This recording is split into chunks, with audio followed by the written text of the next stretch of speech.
What if the reason you're not married is not because there's something wrong with you or you are delayed in any which way, but actually because Hashem is keeping you all to himself for now? What if it's because Hashem wants you to deepen your relationship with him? And if you were married, you wouldn't be able to have as much time to deepen your relationship to him. You'd be busy worrying about someone else, when in reality, Hashem wants that precious, special time with you to deepen that commitment to you and to deepen your knowledge of one another, your understanding of him, your connection to him, your closeness to him. I wanted to share this thought because I was davening today and I just had that random idea come into my head while I was praying, and I was overwhelmed with gratitude. I started crying because I realized that it could very well be that Hashem, as much as we think, oh, like this is the goal, and if we're not at this goal, then maybe we're not good enough in some way. Maybe we're so special, so cherished, so beloved to Hashem. I know it sounds like cheesy, maybe, but maybe, just maybe, we're so treasured, cherished, and special and beloved to Hashem that he just wants us all to himself, and he just wants more time with us, time that we couldn't otherwise get if we were married.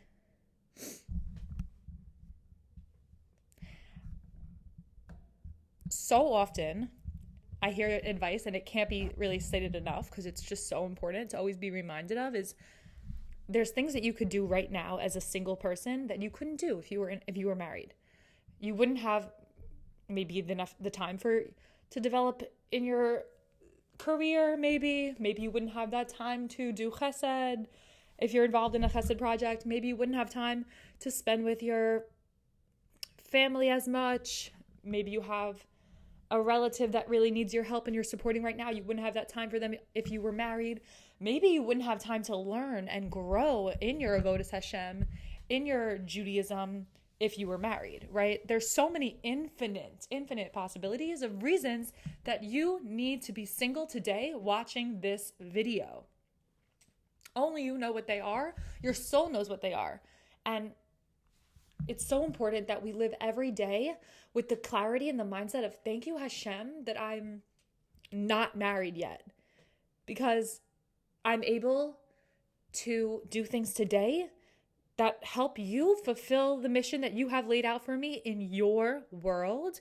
Today, you want me to be serving you in this way, in this single state, and help me to do that the best way that I can.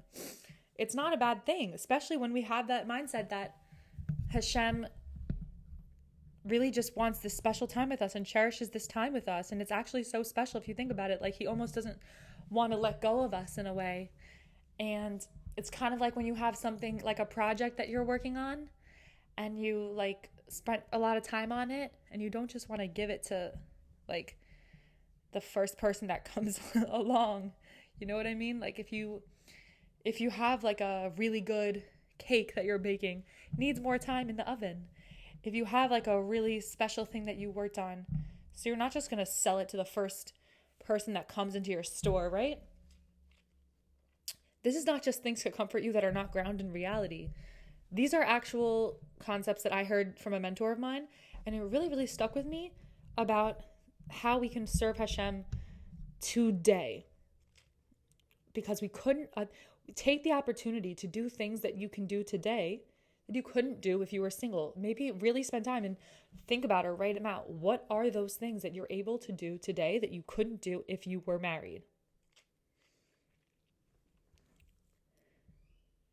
It reminds me so much of people who didn't have children, and Klal Yisrael became their children. And if they were to have their children of their own, which they were definitely davening for decades and decades, right? They were probably so desperate for children. People like the Lubavitcher Rebbe, Rebbetzin Chaya Sarah Kramer, davening for children, and they were barren. Even our matriarchs, some of our matriarchs. And Klal Yisrael became their children. And if they were to have their own children and they weren't barren, then they wouldn't have been able to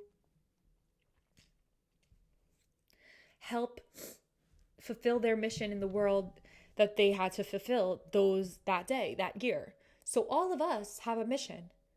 And we can't waste this time of singlehood waiting and waiting. We really need to make sure we're constantly serving Hashem by doing our mission today. Whatever it is that we couldn't do if we were married, maybe you don't, maybe it's small, maybe it's big, but whatever it is, don't let these years go by without using them to the fullest. How would you live your life today if, you were gonna, God forbid, die in 5 years and you weren't even gonna have that family?